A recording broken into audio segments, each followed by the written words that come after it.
ഇന്നത്തെ ദിവസത്തിന് കർത്താവിൻ്റെ കൈകളിൽ നിന്ന് അനുഗ്രഹം യാചിക്കുന്ന പ്രാർത്ഥനയാണ് ഇപ്പോൾ നടക്കുന്നത്. എൻ്റെ മകൾ, എനിക്ക് തോന്നുന്നത് എന്താണെന്ന് അറിയാമോ?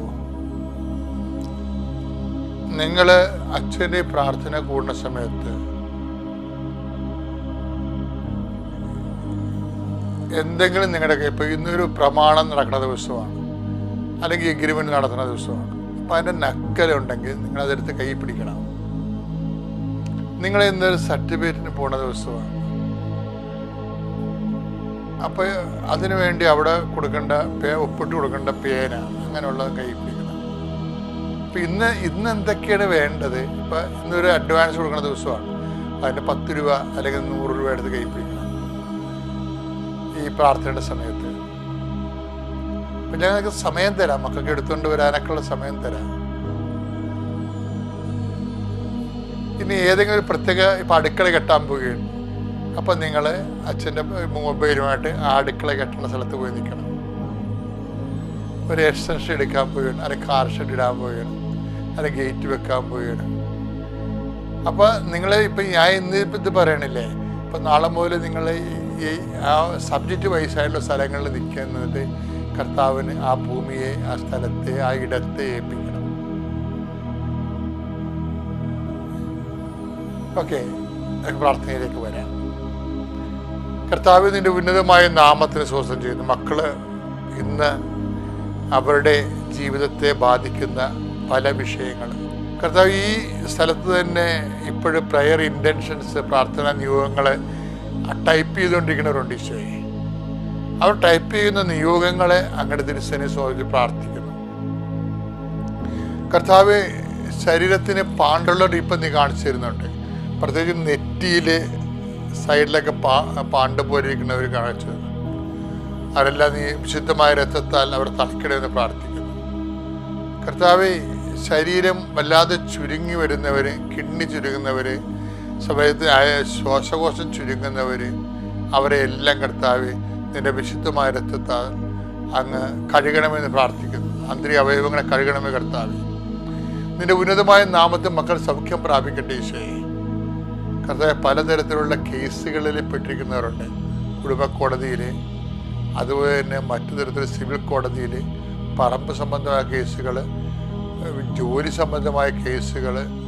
കർത്താവ് അങ്ങയുടെ മക്കളുടെ നീതി ലഭിക്കാൻ വേണ്ടി പരിശുദ്ധമ്മ ദൈവമാതാവിനെ ഏൽപ്പിക്കുന്നു. കർത്താവ് പിൻകഴുത്ത് പഴുത്ത് ഇങ്ങനെ മുറിഞ്ഞൊക്കെ ഇരിക്കുന്നവരെ കാണിക്കുന്നുണ്ട്. ചൊറി പോലെ പിടിച്ച പോലെയൊക്കെ അവരൊക്കെ എല്ലാം വിശുദ്ധമാരെ തലയ്ക്ക് പ്രാർത്ഥിക്കുന്നു. വല്ലാണ്ട് മുടി കൊഴിഞ്ഞു പോയിട്ട് തല ശരീരം ചൊറിയുന്നവരെ കാണിക്കുന്നുണ്ട്. അവരെല്ലാം കർത്താവ് സ്പർശിച്ച് പ്രാർത്ഥിക്കുന്നു. എൻ്റെ ഈശോയെ, ഇപ്പോഴേ ആരെല്ലാം നീ കാണിക്കുന്നുവോ അവരെല്ലാം നിന്റെ തിരുമുറുപാർന്ന് വലത് കർത്താവ് സ്പർശിക്കണം ഈശോയെ. ഒറ്റപ്പെട്ട് ഒരു വീട്ടിൽ 2 പേര് മാത്രം താമസിക്കുന്നുണ്ട്. അവർക്ക് പരസ്പരം ബോറടിച്ചിരിക്കുന്നതാണ്. എന്ന് വെച്ച് കഴിഞ്ഞാൽ അവരങ്ങനെ ജീവിച്ചു പോണ്. മിക്കവാറും പലപ്പോഴും സ്നേഹത്തെക്കാൾ വഴക്കാണ്. ഭാര്യയാണോ ഭർത്താവാണെന്നൊന്നും അറിയത്തില്ല. പക്ഷേ അവരങ്ങനെ വീടുകളിലൊക്കെ ഒരേ ആളെ തന്നെ എപ്പോഴും കണ്ടും കേട്ടും വീട്ടിൽ തന്നെ ഇരുന്ന് എന്തൊക്കെ പ്രത്യേക അവസ്ഥകളിൽ അകപ്പെട്ടിരിക്കുന്നവരുണ്ട് ഈശോയെ. ഈ തുറന്ന ജയിലും കാണാത്ത കയറുമെന്നൊക്കെ പറഞ്ഞ പോലെ മനുഷ്യരെ കെട്ടപ്പെട്ട അവസ്ഥയിലുള്ള ആൾക്കാരെ പ്രത്യേകം സമർപ്പിച്ച് പ്രാർത്ഥിക്കുന്നു ഈശോ. കർത്താവ് വാഹനം ഓടിക്കുന്നത് പേടിയുള്ള പ്രാർത്ഥിക്കുന്നു. കർത്താവ് ഇന്ന് വാഹനം ഉപയോഗിക്കുന്നവരുണ്ട് ഈശോയെ. ഇവിടുന്ന് പോണവർ അതുപോലെ തന്നെ സുരക്ഷിതരായിട്ട് വീട്ടിൽ തിരിച്ചെത്തുന്നതിന് വേണ്ടി പ്രാർത്ഥിക്കുന്നു ഈശോയെ. ഞങ്ങൾക്ക് മുമ്പേ പോകുന്ന വാഹനങ്ങൾ, പുറകെ വരുന്ന വാഹനങ്ങൾ, ഞങ്ങളുടെ വാഹനങ്ങൾ, കുറുകെ പോകുന്ന വാഹനങ്ങൾ എല്ലാം തട്ടിമുടി അപകടം ഉണ്ടാകാതിരിക്കാൻ നിന്റെ കിറിവുകളുടെ സംരക്ഷണം മക്കൾ നൽകണമെന്ന് പ്രാർത്ഥിക്കുന്നു. കർത്താവ് ഞങ്ങൾ മൂലം മറ്റുള്ളവർക്ക് ബുദ്ധിമുട്ടുകളോ അതുപോലെ തന്നെ അമിതമായ പാപകരമായ ചിന്തകൾ, വിചാരങ്ങളൊക്കെ കൊണ്ട് പ്രാർത്ഥനാ ജീവിതം ഡാമേജ് ആയിപ്പോയിട്ടുണ്ട് ഈശോയെ. അവരെല്ലാം നീ വിശുദ്ധമാരത് കഴുകണമേ.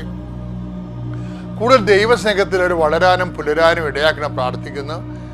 കർത്താവെ, ജീവിത മാർഗത്തിന് വേണ്ടി കട, വ്യാപാരം, വ്യവസായം, കൊണ്ടുനടന്ന് വിൽക്കുന്ന സാധനങ്ങൾ ഏജൻസി പണി ചെയ്യുന്നവർ, കമ്മീഷൻ ജോലി ചെയ്യുന്നവർ, റിയൽ എസ്റ്റേറ്റ് ചെയ്യുന്നവർ, ജീവിക്കാൻ വേണ്ടി ഓരോരോ കാര്യവും പറഞ്ഞ് വീട്ടിൽ നിന്ന് ഇറങ്ങുന്നവരെ കർത്താവേ അവിടെ കൂടെ നീ സഞ്ചരിക്കണമെന്ന് പ്രാർത്ഥിക്കുന്നു. അവർ തിരികെ വരുമ്പോൾ അവർക്ക് കുഞ്ഞുങ്ങൾക്ക് ഭക്ഷണം കഴിക്കാനുള്ള മാർഗം കാണിച്ചു തരണമേ. അവിടെ കാര്യങ്ങളെ പരിഹരിക്കാനും അവർക്ക് സമാധാനം ജീവിക്കാനുള്ള വഴികളുമായിട്ട് തിരിച്ചു വരാൻ ഇടയാക്കണമെന്ന് പ്രാർത്ഥിക്കുന്നു. കർത്താവ് വിവാഹം ഒത്തുവരാത്തവർ, ജീവിത പങ്കാളി കിട്ടാത്തവർ, അനുകൂലമായ ജീവിത പങ്കാളി നോക്കിയിരുന്ന് എല്ലാം അവസാനം അവർക്ക് പറ്റാത്തത് കിട്ടി കുടുങ്ങിപ്പോയ ഒരാൾക്കാരുണ്ട്.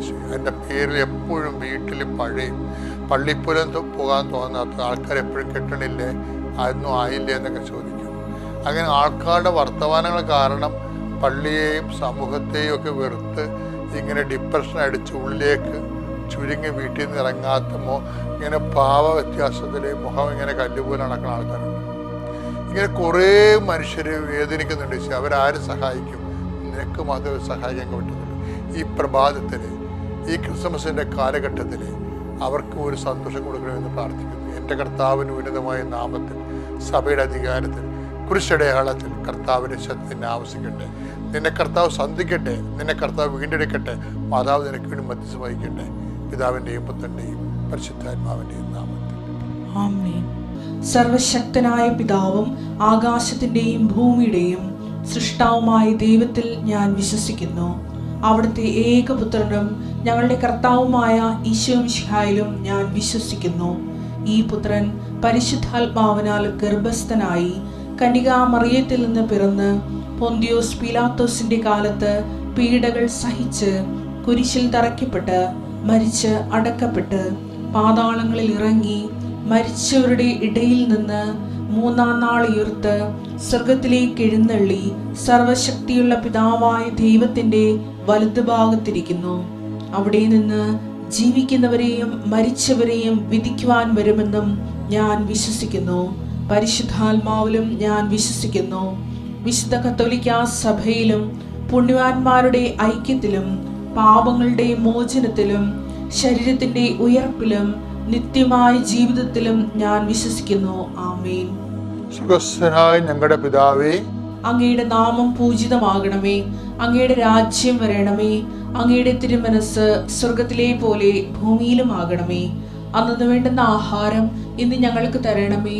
ഞങ്ങളോട് തെറ്റ് ചെയ്യുന്നവരോട് ഞങ്ങൾ ക്ഷമിക്കുന്നത് പോലെ ഞങ്ങളുടെ തെറ്റുകൾ ഞങ്ങളോടും ക്ഷമിക്കണമേ.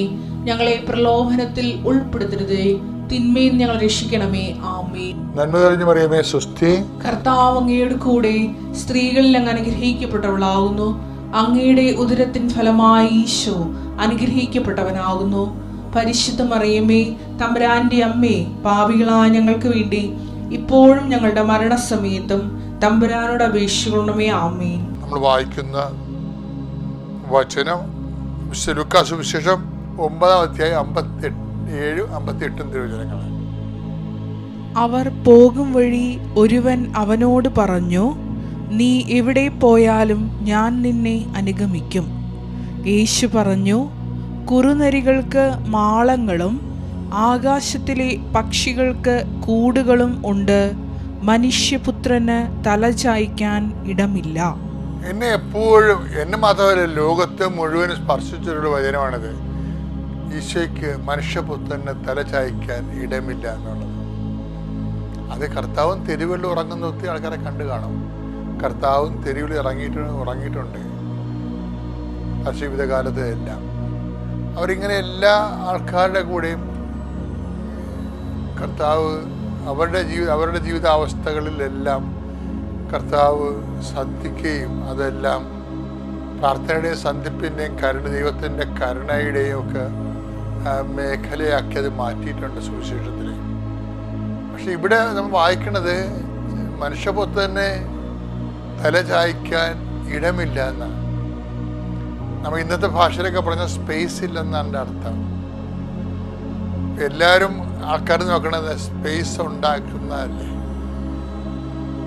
ഇപ്പം വലിയ ക്രിമിനൽസ് പോലും ഒരാളെ തല്ലിയെന്ന് വിചാരിച്ചു, അവരുമായിട്ടുള്ള പേഴ്സണൽ കേസായിരിക്കും ചിലപ്പോൾ. അവർ അവിടെ പൊക്കിത്തരങ്ങൾ, തോന്നിവാസങ്ങൾ പോലീസിൽ പറഞ്ഞായിരിക്കും കേസ്.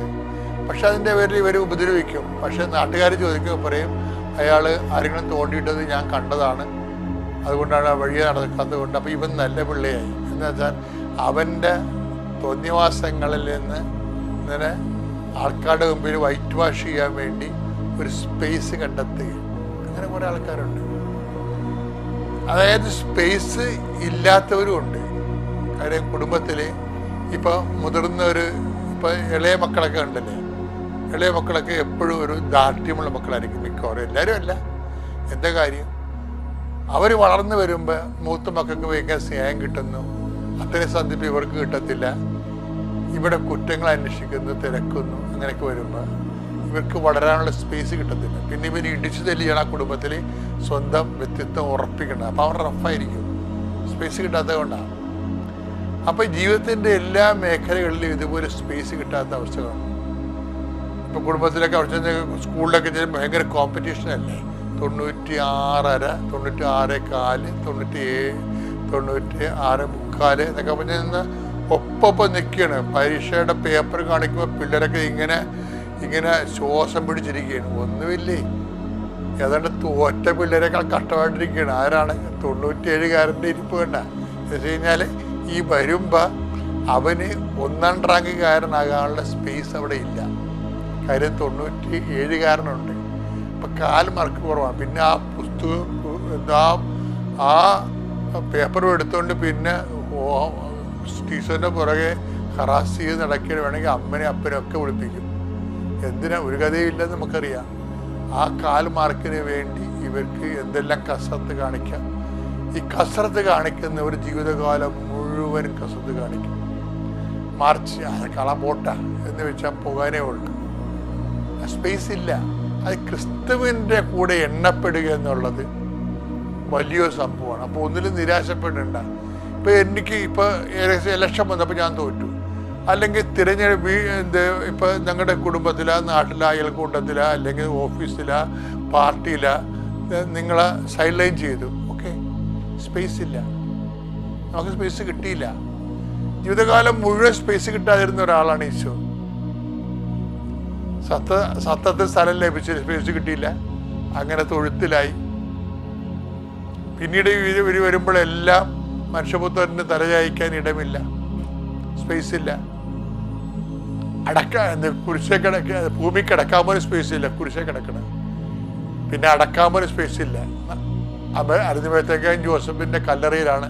ഇപ്പം സ്പേസ് ഇല്ലാതെ ജീവിച്ച് സ്പേസ് ഇല്ലാതെ കടന്നുപോയ ഒരാളിൻ്റെ ജീവിതത്തിലെ നമ്മുടെ ആവേശം എന്ന് പറയുന്നത് ഏത് സ്പേസിലെ സിറ്റുവേഷനെ നീ അഭിമുഖീകരിക്കണം യേശു ക്രിസ്തു നാമത്തിൽ.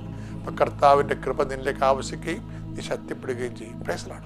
സ്മൃതിയുടെ കേസ് സാക്ഷി എടുക്കാം. സ്മൃതിയുടെ വിഷയം എന്താ നിങ്ങൾക്ക്? അവർ നല്ല വെൽ എഡ്യൂക്കേറ്റഡ് നേഴ്സാണെന്ന് തോന്നുന്നു. അവരുടെ വൊക്കാബുലറി എല്ലാം മെഡിക്കൽ ടേംസ് അവർ പറയണത് പല മുക്കാരും. അപ്പോൾ എനിക്ക് മനസ്സിലായി അവരൊരു 5-10 കൊല്ലം വിദേശ രാജ്യത്ത് ജോലി ചെയ്തിട്ട് ഇപ്പം നാട്ടിൽ കുഞ്ഞുങ്ങളെ വളർത്താൻ വേണ്ടി നാട്ടിൽ വന്നിരിക്കുകയാണ്. അപ്പോൾ ഈ 3ാമത്തെ കുഞ്ഞ് ജനിച്ചപ്പോൾ കുഞ്ഞിൻ്റെ പ്രശ്നമായി. സ്മൃതിയുടെ കുഞ്ഞിൻ്റെ പ്രശ്നം എന്ന് വെച്ച് കഴിഞ്ഞാൽ കുഞ്ഞ് ജനിച്ച് കഴിഞ്ഞിട്ട് കുഞ്ഞ് പാല് കുടിക്കണില്ല.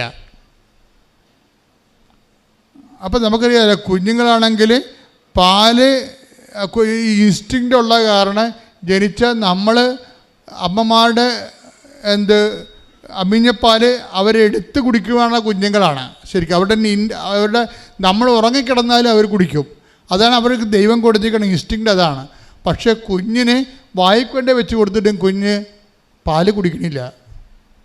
പാല് കുടിക്കാമെന്നപ്പോൾ അത് ഭയങ്കര, പക്ഷേ എന്താണെന്ന് മനസ്സാകണില്ല. എന്തുകൊണ്ട് കുഞ്ഞ് പാല് കുടിക്കണില്ലെന്ന് മനസ്സാകണില്ല. കൊച്ച് വളരുന്നുണ്ട്, പക്ഷെ തൂക്കക്കുറവാണ്, ഭയങ്കര തൂക്കക്കുറവാണ്. അപ്പോഴേ തൂക്കക്കുറവാണെന്ന് വെച്ചാൽ അങ്ങനെ വന്ന് പിന്നെ വളർച്ച മുരടിച്ച് ചിലപ്പോൾ മരിച്ചും പോവുകയും. അപ്പോൾ എന്താണെന്ന് ഇത് ടെസ്റ്റ് ചെയ്ത് 1.5 കൊല്ലം കഴിഞ്ഞപ്പോഴാണ് കണ്ടുപിടിച്ചത് എന്തുകൊണ്ടാണ് പാല് കുടിക്കാത്തത്. അപ്പോൾ CMB എന്ന് പറഞ്ഞൊരു അസുഖമാണ്, പ്രോട്ടീൻ അലർജിയാണ് കൊച്ചിന്. പ്രോട്ടീൻ സക്ക് ചെയ്യത്തില്ല.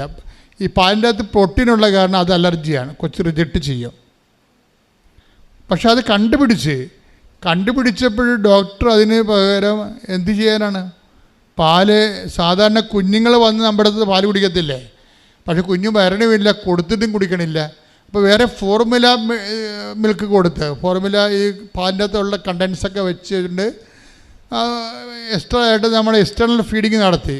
അത് കൊച്ച് തട്ടി കളയുകയാണ്, അത് കൊച്ച് തട്ടി കളയുകയാണ്. അപ്പോൾ ഇവരാണെങ്കിൽ ഭയങ്കര ധർമ്മസങ്കടത്തിൽ, അവർക്ക് ഭക്ഷണം കഴിക്കാൻ പറ്റുന്നില്ല, കുഞ്ഞ് ഭക്ഷണം കഴിക്കണില്ല, കുഞ്ഞ് നേർത്ത് നിരണ്ട് വരണേ, ഭയങ്കര സങ്കടമാണ്. ഇതിന് ട്രീറ്റ്മെൻറ്റും ഇല്ല ശരിക്കും. പിന്നെ എന്താ വെച്ച് കഴിഞ്ഞാൽ വേറെ ഒരു പൊടി വാങ്ങിച്ച് കൊടുക്കാൻ ഡോക്ടർ പറഞ്ഞു. അതിൻ്റെ എന്നാ പൊടി, ആ പൊടിയുടെ പേരൊക്കെ എവിടെ അറ്റാമിൻ പെറ്റി എന്നും പറഞ്ഞൊരു പൊടി, 400 ഗ്രാം, ഒരു ടീസ്പൂൺ 400 ഗ്രാം ഒക്കെ കിട്ടണമെങ്കിൽ 2000 രൂപയാണ്. എങ്ങനെയാണ് മുതലാകണത്?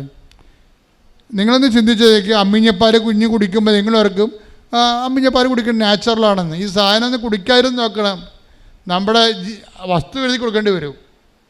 അറ്റാമിൻ പറ്റിക്ക് ഗ്രാമിന് 400 ഗ്രാമിന് 2000 രൂപ. അത് 2000 രൂപ അവിടെ നിന്നൊക്കെ കൊച്ചു കുടിക്കുക, കാശും പോണ്, കൊച്ചു കുടിക്കണില്ല, കൊച്ചു തുപ്പിക്കളയും. വൊമിറ്റിംഗ് എന്ന് പറഞ്ഞാൽ ഭയങ്കര എന്ത് പ്രോട്ടീൻ കണ്ടൻറ്റ് എന്ത് ചെന്നാലും കൊച്ചു ഓക്കാനിച്ച് തുപ്പി ഛർദ്ദിച്ച് സ്വരം ഉണ്ടാക്കി ബഹളം ഉണ്ടാക്കി വയലൻ്റായിട്ട് പിടിച്ച് മറിച്ച് താഴെയിടും. എന്ത് കൊച്ചിന് ഈ പാല് കുടിപ്പിക്കുന്നത് ഒരു ഭയങ്കര ജീവമരണ പോരാട്ട വിഷയമായി. അപ്പോൾ എനിക്ക് മനസ്സിലായില്ല അമ്മ എന്തുമാത്രം വിഷമിക്കുന്നതെന്ന് മനസ്സിലായില്ലേ. അവസാനം ഈ അറ്റാമിൻ പറ്റിയെന്ന് പറഞ്ഞ മരുന്ന് പൊട്ടി മരുന്ന് കണ്ടൻറ്റ് കൊച്ചിന് കൊടുക്കണത് ഈ അവർക്ക് വിറഞ്ഞിട്ട് അവർ 2 വയസ്സായപ്പം അവർ മടുത്ത് ഈ കൊച്ചിനെ കൊണ്ട് അത്രയ്ക്ക് കൊച്ചിനെ ഓടിക്കളയും. കൊച്ച് എന്തെങ്കിലും കൊടുക്കണമെന്ന് കേൾക്കുമ്പോൾ തന്നെ പേടിച്ചിട്ട് അവസാനം ഇവർ കസേര ഇരുന്ന് അവിടെ മുട്ട് കൊണ്ട് കുഞ്ഞിൻ്റെ കഴുത്ത് ഞെക്കി പിടിക്കും. നിങ്ങളൊക്കെ കുറേ അങ്ങനെ നമ്മുടെ അമ്മമാരെ കുറേ കഷ്ടപ്പെട്ടിട്ടുള്ളതാണ് നമ്മൾ വളർത്താൻ വേണ്ടി അല്ലേ. നെക്കി പിടിച്ചിട്ട് എന്ത് ചെയ്യുക, വാ പൊളിക്കും, എന്നിട്ട് കുഴൽ അണ്ണാക്കിലോട്ട് കുത്തിക്കയറ്റും. അപ്പോൾ അവൻ കാല് കൊണ്ട് കൈയും കാലും കൈ കണ്ട് മോന്തക്കിട്ടടിക്കും, കാല് കൊണ്ട് ചവിട്ടും. അവസാനം കുഞ്ഞ് പലപ്പോഴും ഇത് അവസാനം നിവൃത്തിയില്ല വരുമ്പോൾ അമ്മ കുഞ്ഞിനെ കൈവിട്ട് കളയും. അത് മൂഞ്ഞയും കുത്തിപ്പോയി നിരത്തടിച്ച് വീഴും. എന്നിട്ട് അമ്മയ്ക്ക് സങ്കടം വരും. കാര്യം അവർക്ക് ഇറങ്ങിയിട്ടാണ് ഇത് കൊച്ചിനെ. അപ്പം അത്രയും പങ്കപ്പാടായി. ഇതിനി ജീവിതം തീർന്നെന്ന് ഉള്ള അവസ്ഥയിലാണ്. ഇതുമായിട്ട് ഇത് ഉറങ്ങുമ്പോഴും പേടിയാണ്, എഴുന്നേക്കുമ്പോഴും പേടിയാണ്. ഇനി എന്തൊക്കെയാണ് ഇന്ന് നടക്കണമെന്ന് വിചാരിച്ചുകൊണ്ട് പേടിയാണ്. അപ്പോൾ ഇങ്ങനെ അപ്പോൾ ഡോക്ടർ ഇവർ ഒത്തിരി കഷ്ടപ്പെടുന്നുണ്ട് ഈ അമ്മ ഈ കുഞ്ഞിനൊന്ന് ഫീഡ് ചെയ്യാൻ വേണ്ടി. അപ്പോൾ ഡോക്ടറോട് ചോദിക്കുമ്പോൾ ഡോക്ടർ പറയും നിങ്ങളൊന്ന് തഞ്ചത്തി കൊടുത്താൽ മതി എന്ന് പറയും. അപ്പോൾ ഇവർക്ക് പറയും, കാര്യം എൻ്റെ കൺസേണിനെ കുറിച്ച് പോലും അയാൾക്ക് കൺസേൺ ഇല്ല എന്ന്. ഞാൻ എന്ത് ഭക്ഷണം പോലും കഴിക്കാതെ കുഞ്ഞിനെ ഒരു തുള്ളി അകത്ത് കടത്താൻ വേണ്ടി ശ്രമിക്കുന്നത്. അപ്പോൾ എൻ്റെ ഒരു കുഴപ്പമായിട്ട് ഡോക്ടർ കൈയൊഴിയുകയാണ് ശരിക്കുന്നത്. എൻ്റെ മക്കളെ, ഇത് ജീവിതമാണ്. എല്ലാവരെയും നമ്മളെ കൈവീഴും. അപ്പോൾ ക്രിസ്തു നിന്നെ രൂപപ്പെടുന്നതിൻ്റെ ഒരു ലക്ഷണമാണ് നിങ്ങളെല്ലാവരും എന്നെ കൈവഴിയും തന്താങ്ങളുടെ വഴിക്ക് പോകുമെന്ന് പറഞ്ഞില്ല. ടെക് ദവിടെ ശ്രദ്ധിക്കട്ടെ. ഹല്ലേലൂയ ഹല്ലേലൂയ ഹല്ലേലൂയ ഹല്ലേലൂയ. യേശുവേ നന്ദി നന്ദി നന്ദി. ഹല്ലേലൂയ ഹല്ലേലൂയ ഹല്ലേലൂയ ഹല്ലേലൂയ ഹല്ലേലൂയ ഹല്ലേലൂയ. യേശുവേ സ്തുതി. ഹല്ലേലൂയ.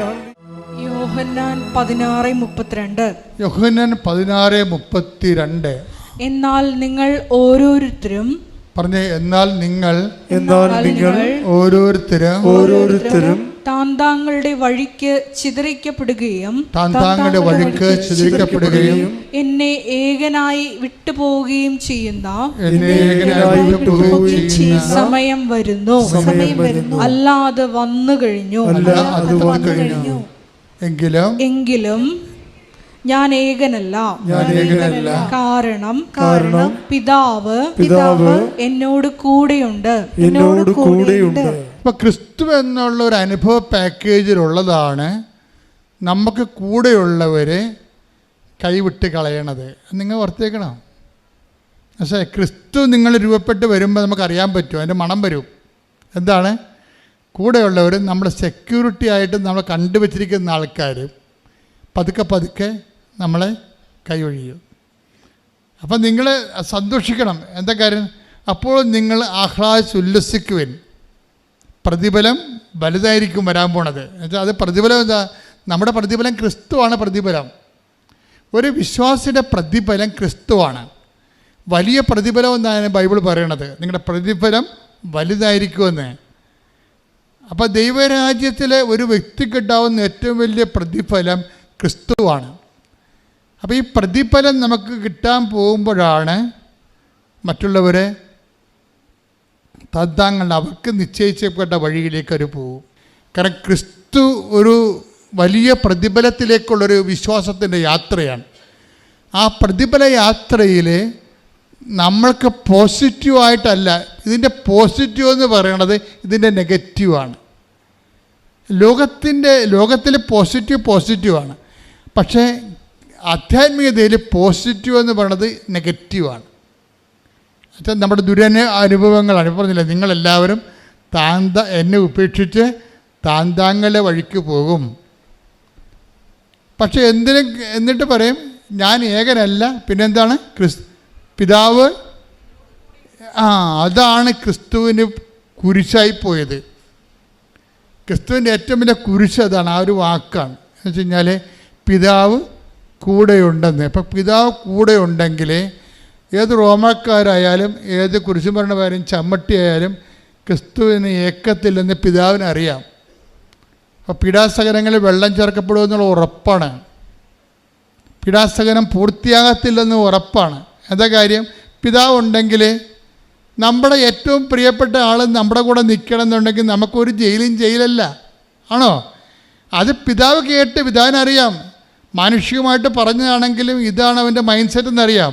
അതെന്ത് ചെയ്ത്? പിതാവ് ടൈമായപ്പോൾ പിതാവ് മാറിക്കളഞ്ഞു. അതൊക്കെ കിടന്ന് കാറണത് കുരിശേൽ. എൻ്റെ പിതാവേ എന്തുകൊണ്ട് നീ എന്നെ ക്രിസ്തുവിൻ്റെ പൂർണ്ണത അവിടെയാണ് വരണത്. എന്നിട്ട് പറയും ഇപ്പം എല്ലാം പൂർത്തിയായെന്ന് പറയും. ഇത് അക്കംപ്ലിഷ്ഡ് എന്ന് പറയും. എല്ലാം പൂർത്തിയായ പിതാവ് കൂടി മാറിയാൽ മാത്രമേ ക്രിസ്തു പൂർണ്ണനകത്തുള്ളൂ. ഈ പൂർണ്ണതയിലേക്കാണ് നമ്മൾ ക്ഷണിക്കപ്പെട്ടിരിക്കുന്നത്. അത് മനസ്സിലായേ? അപ്പോൾ ആരെങ്കിലും എന്തെങ്കിലും സംഭവിച്ചാൽ അത് നെഗറ്റീവാണ് സംഭവിക്കണമെങ്കിൽ അത് പോസിറ്റീവായിട്ട് കരുതണം. എന്താ കാര്യം? നമ്മൾ ക്രിസ്തുവിലേക്ക് വളരുകയും ക്രിസ്തു നമ്മളെ പൂർണ്ണത പ്രാപിക്കുകയും ചെയ്യുകയാണ്. കൈയടിച്ച് ശ്രദ്ധിക്കട്ടെ. ഹല്ലേലൂയ.